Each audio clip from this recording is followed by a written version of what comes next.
I'm super excited to have this conversation with my sister and my friend, Kim Seymour, Chief People Officer at WW, about the HR of hair. And your work, I love this hair. I love it. It's new. It's new, Tai. Welcome. Thanks for joining us. I'm looking forward to just having a real conversation with you about, obviously being in corporate America. You've worked in human resources for many, many, many years. But, understanding the grooming policies and, this has been a pressing topic behind hair discrimination and what goes into setting grooming policies. And obviously now with your role at WW, your position on it. So tell us a little bit about grooming policies. Well, I would say if there is a grooming policy, that's probably the first problem. I think there should be probably a general how you show up policy, judgment policy, but I don't need anyone policing people's grooming necessarily, as long as it is not a distraction to whatever it is you're trying to get done.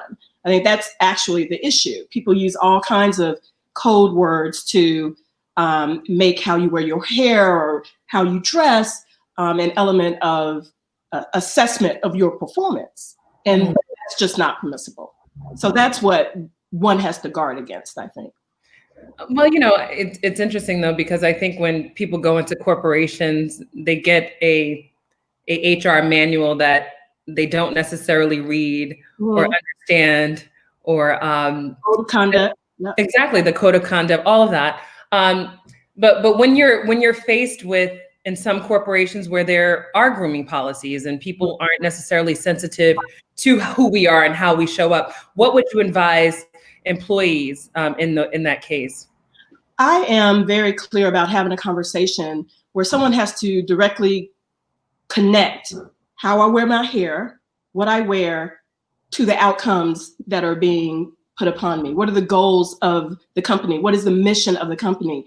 What am I on deck to deliver? And then can you directly connect the way I wear my hair to delivering that goal? 9.5 times out of 10, the answer is no.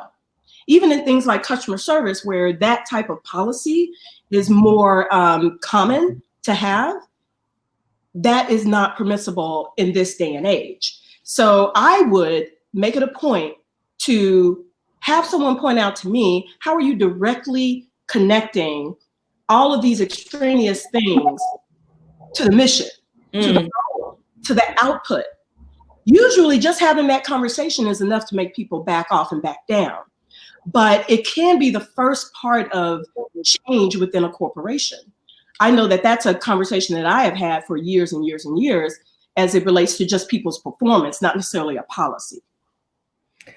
So how do employees then in that case, even if it's not necessarily from a boss or a supervisor or in the HR context, how would you suggest an employee deal with hair discrimination in the workplace period? Say it's from a colleague or a peer.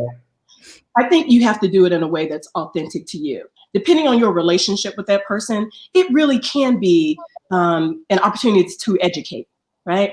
And education spreads throughout an organization and leads to change. But I also understand it's not necessarily our responsibility to educate everyone and the masses. So I would keep it to explain to me why you felt it was necessary to make that comment. I usually do it one-on-one. I don't try to embarrass or harass anyone publicly, but I am never going to let it just go. And I have counseled people not to do it. There's a way to do anything. And I'm also not saying that you need to, some work being done on that. It's all good. I'm also not saying that you need to just suck it up. As a matter of fact, I don't advise that. Yeah. Because when you don't speak to it, it does not get changed. So this goes into a conversation that I have all the time about relationships that you should be forming in your place of work for a variety of reasons. This is just one of them. So that when something like that happens, you know that person's intent, you know their heart, and you know how you can step to them to either correct or take it to the next level. because you know where they're coming from. Absolutely. So how did you learn about the Crown Act, and what was your response in learning about the Crown Act? I actually, Kelly Joy Richardson was working on this so diligently with her company and with Orlena. And the conversation about, is there a way through corporate policy to make this impermissible in the workplace? And my response to that, having been in HR for a couple of decades now, was yes, there is, but there's probably a better way to go about that. Companies follow laws. So the fact that you are already down that path is the way to make it so that it's impermissible in corporations.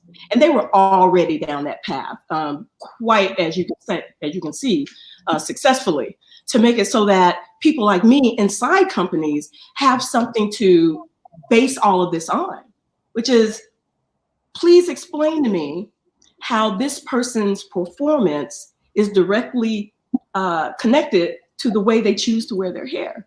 That's not a conversation I'm having to have anymore. That's not a conversation that I'm prepared to have or that I have to have anymore. And the more it gets passed, the less anyone will ever have to have that conversation again. So how long ago, Kim, were you having these conversations compared to now? Like, would you say that the change has kind of been over the last 5 or 10 years, and what's been the difference for you? Unfortunately, I would say the change has been very recent. Like I said, I've been in HR for 20, 25 years now. And I definitely recall the times, as you've been seeing with all of the testimonials today, where it was very common, not just for majority people, but also for our people to say, yeah, that's not professional. And I would say that conversation has been going on until very recently. Let's call it a couple of years ago. And much like what's going on now with a new generation who are just not having it, I think they've ushered in this conversation where they are like, this is me. This is my authentic self. I'm bringing it to work. And it's not even a question, which has opened the door for many, many more people to have that freedom. So it really has, unfortunately, in my opinion, been very recently where the conversation has turned. So as Chief People Officer at WW, why was it important for you to be a part of National Crown Day?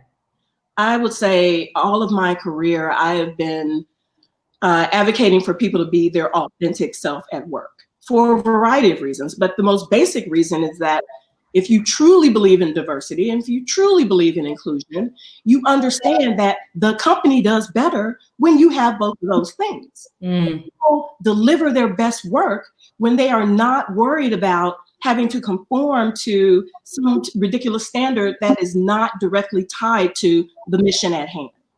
So, it was a lonelier fight, let's go 5 years ago, 10 years ago, 20 years ago, when I would be the only one in a room in an assessment time saying, now I'm going to need you to explain to me how that particular characteristic has anything to do with how good they are at their job. That's a fight that's been going on for decades. It's a fight that feels less of a fight now. Feels like there's more behind putting the emphasis on where it should be. What is the work? What they do. That's all I care about. So. Amazing. We have time for one more question. I mean, because I know you personally, and I also know that you change your hair, not as frequently as I do, but frequently. Have you ever suffered or experienced hair discrimination yourself? Honestly, not that I know of. I will tell you this, though. I'm aware of it. I'm aware that when I change, there's going to be a conversation, there's going to be a comment, even if it's well-meaning. I'm very aware of that. So I headed off at the pass. I remember when I got braids. Thank you very much from your braider. The first time I got it. I knew that the Monday I came in, there was going to be a conversation. So the Thursday before, I was like, okay, Monday's going to look different for you. You said that. I said it. I absolutely did. You're going to have a reaction. Okay. You're going to love it. You're going to want to touch it. Don't touch it. I'm more than willing to educate. I'm absolutely not the person that's going to take offense necessarily, depending on how you show up. But I don't take offense at an opportunity to truly expand that diversity and inclusion conversation. So I do it. And I do it with people that I have relationships with, that I know are influential with other people. And that's how it spreads. So I don't have a problem with that. When I did this, let's see, I took out my braids a couple of days ago, showed up at my first Zoom call, a lot of comments. That's great, fantastic. In a month, it'll be different. Be prepared. But you know, it's so interesting because that's the reality of what corporate is, right? And so to your point, your approach is to choose to expand the conversation. Obviously, tactfully, where there is some tact and understanding and on both sides, but you're expanding the conversation. For some people, it's not that simple. For some people, it can be quite frustrating, and I understand that. It absolutely is. So I do believe, look, I'm going to be honest, that conversation for someone who might not have the same influence or the same seat that I do is much, much harder. Yeah. And then I always tie it back to have your receipts, have evidence of your performance, be very clear about what the goals are that are set out for you from the very beginning. So that when you get to the end and there are ratings and there are compensation discussions and all of this, you're able to say, but I have been checking in all along. And the goals that we set, I have over-delivered, not just delivered. So explain to me how we are not on the same page as to what the assessment of my performance is. I have that conversation a lot. I have that conversation all the time. And for me, the education part of it is, I know I'm pretty good at what I do. So you person in front of me, you see me with a different hair 3 weeks ago. Now you see me with something else. I'm the exact same person. Absolutely. I'm good at my job today as I was 3 weeks ago. So that's an education for you that perhaps you should focus on that and less on what my crown looks like. How about that? You know what I'm thinking? Thank you so much, Kim. I'm thinking that there might be a manual that needs to come out of this as we are expanding National Crown Day and the Crown Coalition. There might be a manual to be written because I think that people want to be educated, especially when they're in these corporate environments, on how to navigate and manage it, even after legislation is passed and even after laws are written. You know, how do you have these conversations? Because there isn't always the sensitivity on all sides. So I'm thinking there might need to be a manual, Crown Coalition. Thank you. You're like, I'm here for it. Absolutely. I'm definitely here for it. I think, again, there's no one way to do any of this, but people need to be aware that if you feel like you have to justify, okay, we can fight that fight. But I think the Crown Act is making it so that you don't really have to fight that fight alone. Not anymore. Not alone. Absolutely. The coalition is here. Well, thank you so much, Kim Seymour, Chief People Officer at WW. Great to see you. Happy National Crown Day. And